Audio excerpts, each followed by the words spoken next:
देखिए, समंदर में कुआं बनाकर पेट्रोल भारत में कैसे निकाला जा रहा है। आपने जमीन के अंदर से तेल निकालने के बारे में तो जरूर सुना होगा, लेकिन समंदर में तेल का कुआं खोदकर तेल निकालना ये कैसे मुमकिन है भला। लेकिन जब भारत की बात हो तो कुछ भी नामुमकिन हो ऐसा हो ही नहीं सकता। आपको जानकर हैरानी होगी कि भारत समंदर में कुएं खोदकर तेल निकाल रहा है, लेकिन ये काम बहुत ही मुश्किल होता है। यहाँ काम करना जान पर खेलने के बराबर होता है। आज के वीडियो में हम आपको लेकर चलेंगे तेल के ऐसे ही कुएं की सैर पर, जहां हम देखेंगे कि कैसे जान हथेली पर लेकर आपके लिए पेट्रोल और डीजल निकाला जा रहा है। तो बस बने रहिए वीडियो के अंत तक। दोस्तों, पेट्रोल डीजल की बढ़ती कीमतों ने सबका जीना दुश्वार कर रखा है और अब तो ये कीमतें 100 रुपए के पार जा चुकी हैं। पेट्रोल डीजल की बढ़ती कीमतों का कारण तो आप जानते होंगे। जी हाँ, सही सोचा आपने। पेट्रोल और डीजल का उत्पादन हमारे देश में नहीं होता, यही बड़ा कारण है।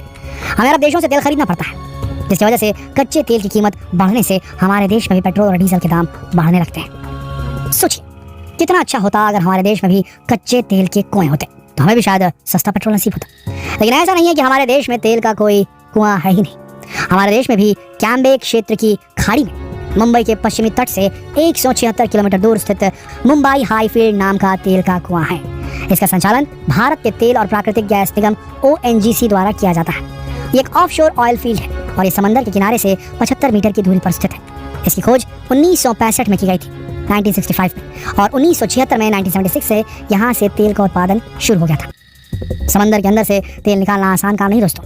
यहाँ हर पल जोखिम से भरा होता है। सबसे पहले बहुत ही एडवांस मशीनों से समुद्र की तली में तेल की खोज की जाती है। समुद्र तल के नीचे पहले पानी रहता है समंदर का, फिर समुद्र तल और उसके नीचे तेल की खोज की जाती है। सोचिए कितना गहरा वहाँ पर अन्वेषण करना पड़ता होगा। इसके बाद समंदर की तली में खुदाई करके क्रूड ऑयल निकाला जाता है और फिर उसे शिप में ही मौजूद ऑयल रिफाइनरी में लाया जाता है, जहाँ उसे रिफाइन करके उससे पेट्रोल, डीजल और नेचुरल गैस जैसे उत्पाद प्राप्त किए जाते हैं। और इसके बाद कार्गो शिप की मदद से किनारे पर भेजा जाता है। इसके बाद ऑयल कंपनी के टैंकर इस तेल को पूरे देश के पेट्रोल पंप पर भेज देते हैं। अब यहाँ ये भी जान लीजिए कि क्रूड ऑयल होता क्या है। क्रूड ऑयल नेचुरल रूप से पैदा होने वाला पीले काले रंग का गाढ़ा लिक्विड होता है।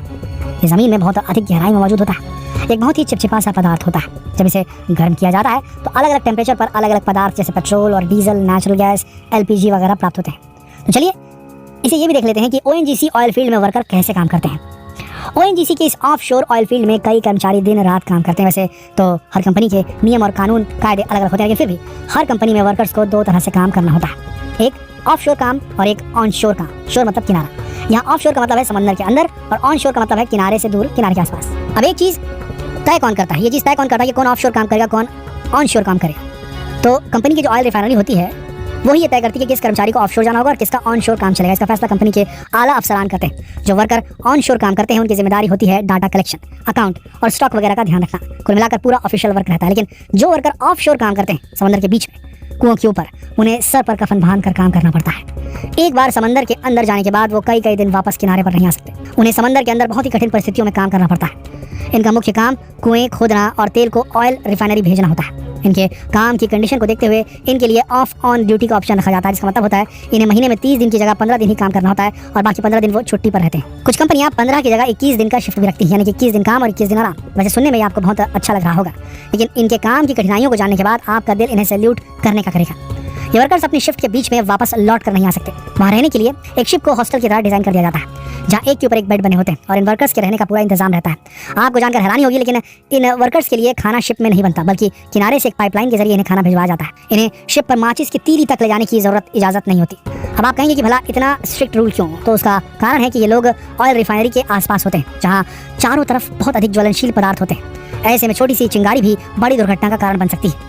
27 जुलाई सन 2005 में भी ऐसी ही एक आग की चपेट में आकर 22 वर्कर्स की मौत हो गई थी और भारतीय तट रक्षक बल बहुत कोशिशों के बाद उस आग पर काबू पाए थे। इसके अलावा यहाँ काम करने वाले वर्कर्स के ऊपर और भी कई तरह के खतरे मंडराते हैं, जैसे सुनामी और तूफान। 2021 में जब ताउते तूफान मुंबई के तट से टकराया था, उस वक्त यहाँ 800 वर्कर काम कर रहे थे। तूफानी हवा 200 किलोमीटर प्रति घंटे की रफ्तार से ONGC के प्लांट से टकराई।